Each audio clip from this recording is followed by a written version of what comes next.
Selamat pagi. Perkenalkan, nama saya Keanu Akbar Ramadhani. Saat ini saya bersekolah di SMP Negeri Sukoharjo, kelas 9 Autis. Saya mewakili cabang dinas pendidikan wilayah 7 mengikuti lomba FLS 3N tahun 2026 tingkat Provinsi Jawa Tengah, cabang lomba bercerita dengan tema khusus tanggung jawab anak bangsa dalam cerita rakyat. Kota Surakarta.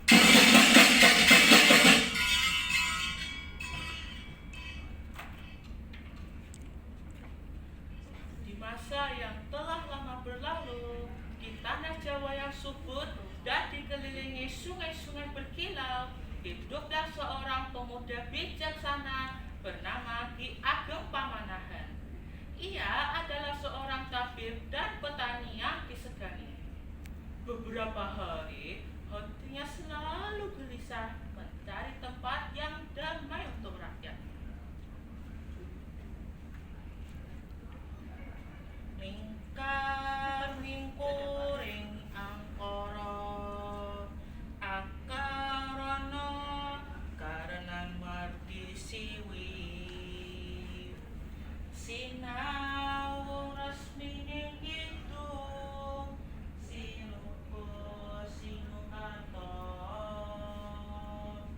mereka tarto pakat dening ilmu luhur katumrap tanah Jawi agama ageming aji.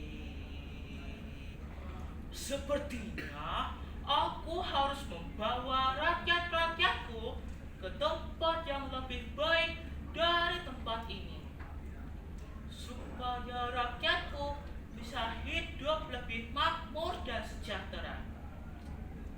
Tetapi aku harus membawa mereka kemana?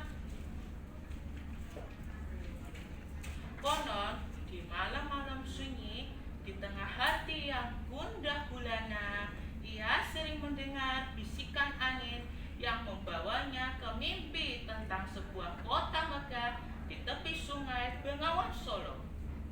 Suatu hari Ki Ageng Pamanahan bermeditasi di bawah pohon beringin tua. Tiba-tiba seekor burung jalak emas mendarat di dahannya. Krok, krok, krok. Wahai Pamanahan, ikutilah aliran sungai Bengawan Solo. Di sana kau akan menemukan tanah suci yang ditakdirkan menjadi kota besar tempat keadilan dan kemakmuran bersemayam. Krok, krok, krok.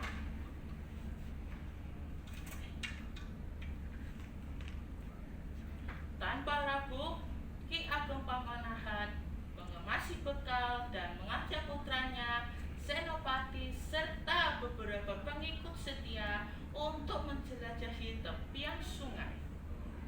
Perjalanan mereka penuh rintangan. Hutan lebat menghalangi langkah, desiran angin seakan berusaha menggoyahkan tekad.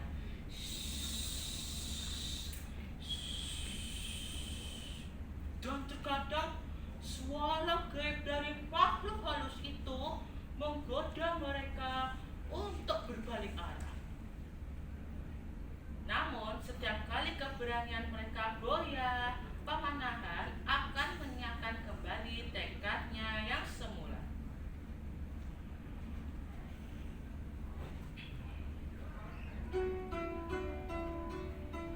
Ki Ageng Pamanahan pemimpin yang bijaksana, gondah golan memikirkan nasib rakyatnya demi kehidupan yang adil dan sejahtera.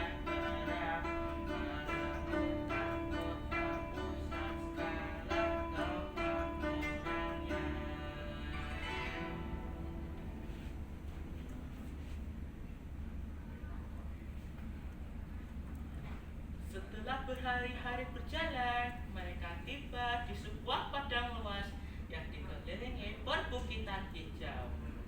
Sungai Bengawan Solo mengalir tenang di sisinya.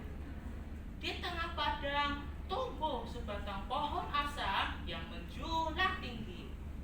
Ki Ageng Pamanahan merasa jantungnya berdegup kencang.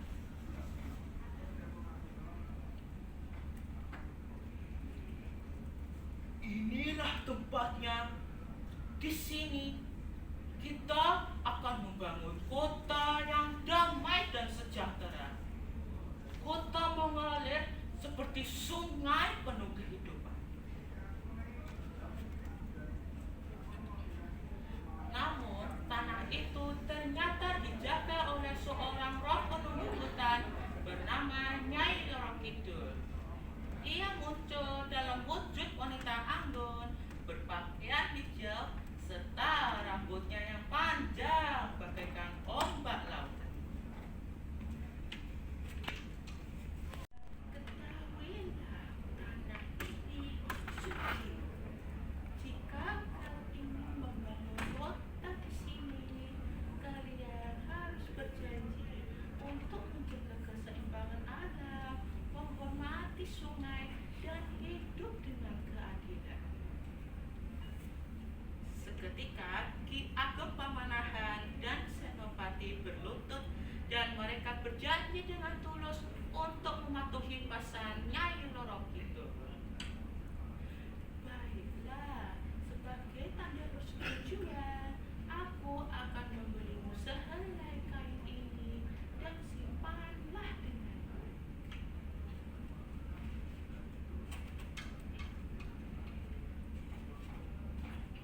Nyai Roro Kidul pergi menghilang sembari memberikan sehelai kain batik bermotif parang kepada Ki Ageng Pamanahan. Kain tersebut konon memiliki kekuatan untuk melindungi kota. Sejak saat itu, Ki Ageng Pamanahan dan rakyatnya mulai membangun desa yang dinamakan Solo, yang berarti tempat di tepi sungai. Mereka mendirikan rumah-rumah dari bambu, membuka ladang, dan membangun pasar yang ramai. Senopati yang kelak menjadi Sultan Mataram memperkuat desa itu menjadi kota megah yang kemudian dikenal sebagai Surakarta atau Solo. Kota ini tumbuh menjadi pusat budaya, seni, dan kebijaksanaan dengan istana yang megah dan rakyat yang hidup rukun.